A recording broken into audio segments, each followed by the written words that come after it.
ბატონ სანჩეს, დიდი მადლობა. თქვენ ახლახანს დაბრუნდით საქართველოდან, აუცილებლად ვისაუბრებთ თქვენი ფრაქციის, ევროპარლამენტის ერთ-ერთი ყველაზე დიდი ჯგუფის სოციალისტების შეხვედრებზე თბილისში. თუმცა მანამდე მინდა გკითხოთ იმ მთავარ თემაზე, რომელიც ახლა საქართველოში ყველას ყველაზე მეტად აინტერესებს. კაია კალასის განცხადება უვიზო მიმოსვლის შესახებ. როგორც გაირკვა, ევროკავშირი დასჯის იმ პირებს, ვინც ქართულ ხალხს ევროპულ მომავალს ართმევს. ქართველი ხალხი კი ამ პრივილეგიით ისარგებლებს.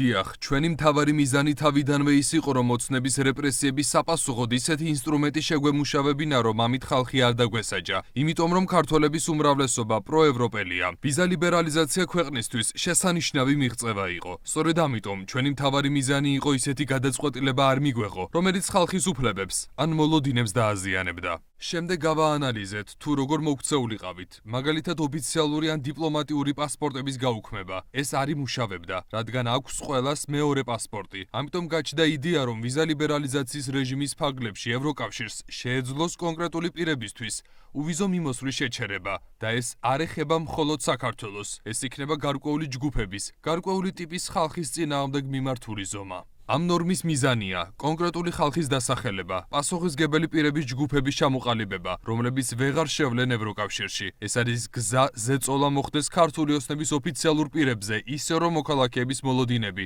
არ დაზიანდეს. ეს ძალიან მნიშვნელოვანია, რადგან აქ პროპაგანდა ყველაფერს თავის სასარგებლოდ ატრიალებს. ევროკომისიას ეს ძალიან სამართლიანი ნაბიჯი რომ არ გადაედგა, მაშინ ანტიევროპული ნიაღვარი ისევ დაგვაწყდებოდა თავს. უკვე გავრცელდა ინფორმაცია, რომ არსებობს 2000 კაციანი სია, ვისაც ევროპაში თავისუფლად გადაადგილება აეკრძალება. რა ტიპის პასპორტებს შეეხება ეს და ვინ არის ეს ხალხი? ოცნების მაღალჩინოსნები და მათი ოჯახები? ამას ევროკომისია შეაფასებს, მაგრამ პარლამენტის პოზიცია, მათ შორის ჩვენ, ვინც საქართველოს საკითხებზე ვმუშაობთ, არის ის, რომ სია არ უნდა იყოს პატარა, უნდა იყოს გრძელი სია, რათა ეს ზომა იყოს ეფექტიანი. აქ საქმე არ ეხება პასპორტის ფერს, საქმე ეხება კონკრეტულ სახელებსა და თანამდებობრივ კავშირებს.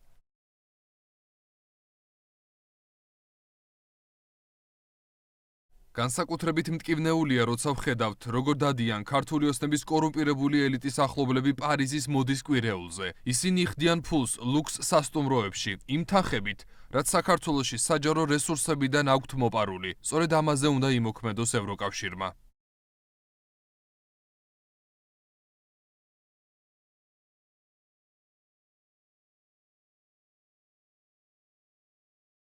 არამხოლოდ სასტუმროებში, მათ საკუთარი სახლები აქვთ პარიზსა და თქვენ სამშობლოში, ესპანეთშიც.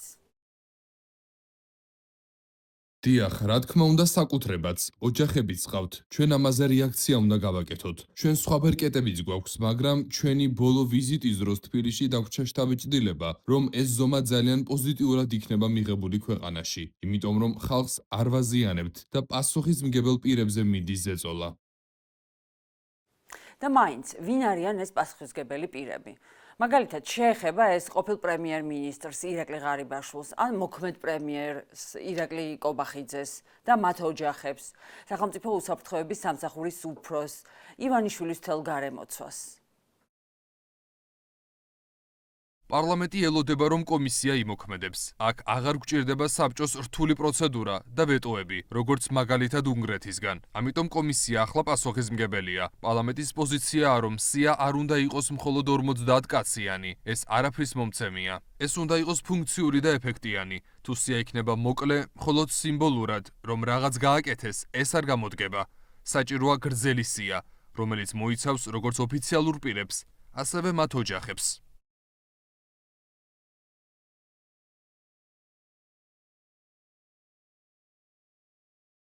ანუ ახლა ყველაფერი ევროკომისიაზეა დამოკიდებული?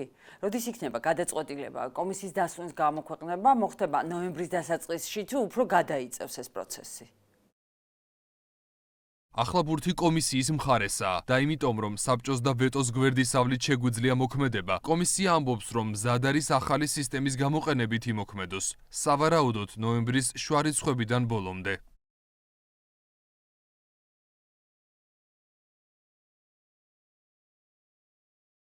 ამასობაში კი რეპრესიები საქართველოში კატასტროფულ მასშტაბებს აღწევს, ახლა უკვე რუსეთსაც კი გავასწარით პოლიტიკური პატიმრების რიცხვით. ადამიანებს აკავებენ პირბადის ტარებისთვის, მაშინაც კი როცა გრიპის სეზონია. მათ შორის ჩემი კოლეგები ვახო სანაია, ქეთა ციცქიშვილი, ცირა ჟვანია, ლიკა ბასილაია დააპატიმრეს. ძალიან ბრუტალურად დააკავეს რუსთაველზე პირბადის ტარებისთვის ცნობილი ექიმი ვაჟა გაფრინდაშვილი. ეს ადამიანები ევროპული მომავლისთვის იბრძვიან და ამიტომ ევროპის რეაქციას და პასუხს ჩვენ ყველანი ველით.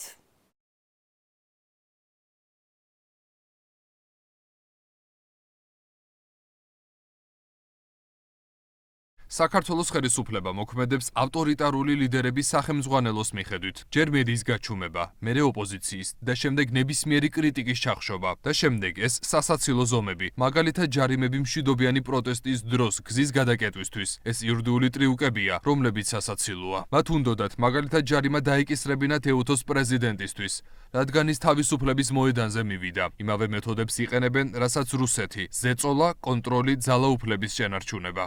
და ეს არც ძალიან შემოქმედებითია. ზოგან იმუშავა, მაგრამ იმედი მაქვს, რომ ჩვენ ამას გადავურჩებით. 4 ოქტომბრის შემდეგ იყო გარკვეული ფრუსტრაცია, მაგრამ მიხარია, რომ პროტესტი გაგრძელდა მშვიდობიანად.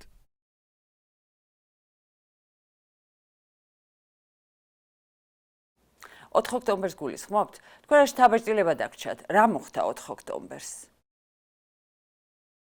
ცდილობენ ეს პროტესტი ისე გამოიყენონ, როგორც სპეცსამსახურებს უნდათ, როგორც ეს მათ მიერ პრეზიდენტის სასახლესთან მოწყობილი პროვოკაციებით გამოჩნდებოდა. ყველა მიხვდა, რომ ეს იყო მახე სპეცსამსახურების მხრიდან დაგებული. ეს ისეთი აშკარა და გამჭვირვალე იყო.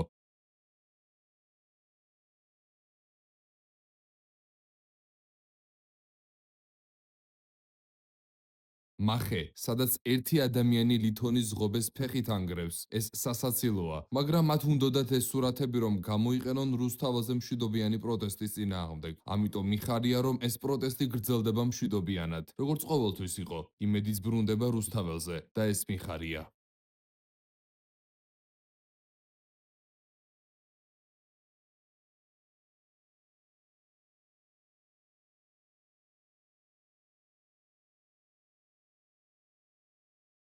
თუმცა რუსთაველზე პროტესტის შენარჩუნება ძალიან რთული ხდება. მედიის მარში გქონდა იმ დღეს, როდესაც მზია ამაღლობელმა სახაროვის პრემია მიიღო, მაგრამ ისეთი მხეცური დაკავებები ვნახეთ, რომელსაც ვერც კი წარმოვიდგენდით.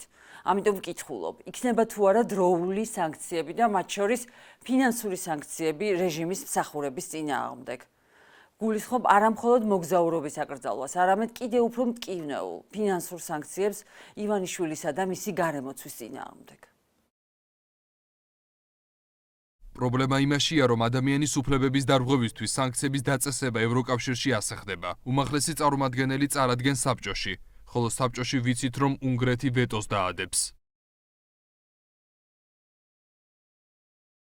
ანუ ამ მხრივ ცვლილებები არ არის.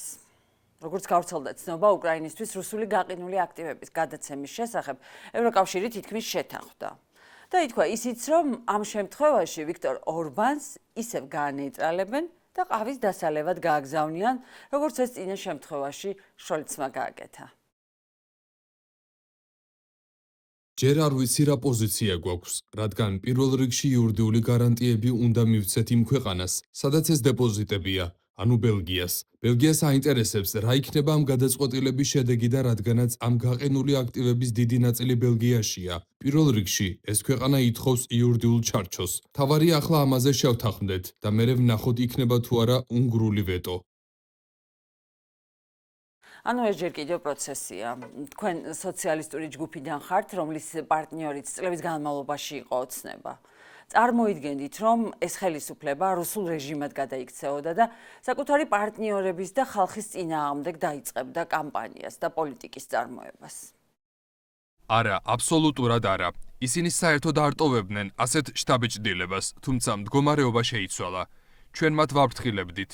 როდესაც დავინახეთ პოლიტიკის ცვლილება, ბოლოს მივიღეთ გადაწყვეტილება, რომ გაგვერიცხა ქართული ოცნება. მათ კი დაგვასწრეს და თავად გავიდნენ ჩვენი პოლიტიკური ოჯახიდან, რაც კარგი ნამდვილად არ არის. 2021 წელს ვიღაცამ გადაწყვიტა ქვეყნის მიმართულების სრული ცვლილება. ვიღაცა არა, ეს ნამდვილად ბიძინა ივანიშვილი იყო. თქვენც და თქვენი აუდიტორია ძალიან ჭკვიანია მიხვდეს, ვის გულისხმობ. მაშინ გადაწყვიტა, რომ კურსი ევროპიდან რუსეთისკენ შეეცვალა. პრობლემა არ არის იყოს პრორუსული. მოლდოვაშიც არსებობენ პრორუსული პარტიები. საქართველოში შეგიძლიათ გქონდეთ პრორუსული პოლიტიკური ძალები, მაგრამ პრობლემა არის ის, რომ დაფარულად აკეთებ ამას. არჩევნების წინ მიდიხარ იდეით, რომ საქართველო ევროპული გზიდან არ გადაუხვევს. არჩევნების მერე უცბად აცხადებ, რომ არა, ჩვენ აღარ გვინდა ევროკავშირი. ესე იგი ატყუებ შენს მოქალაქეებს, იმიტომ რომ თუ ხარ პრორუსული, უნდა თქვა. ჩემი საზოგადოებრივი მოდელი არის რუსეთის მოდელი.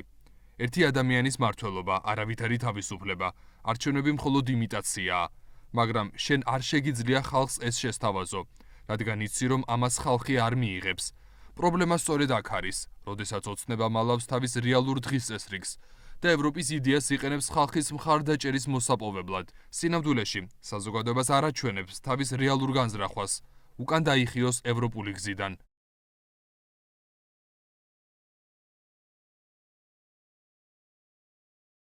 ამ ფონზე კიდევ უფრო საინტერესოა ევროპის პასუხი და ველოდებით რა მოხდება.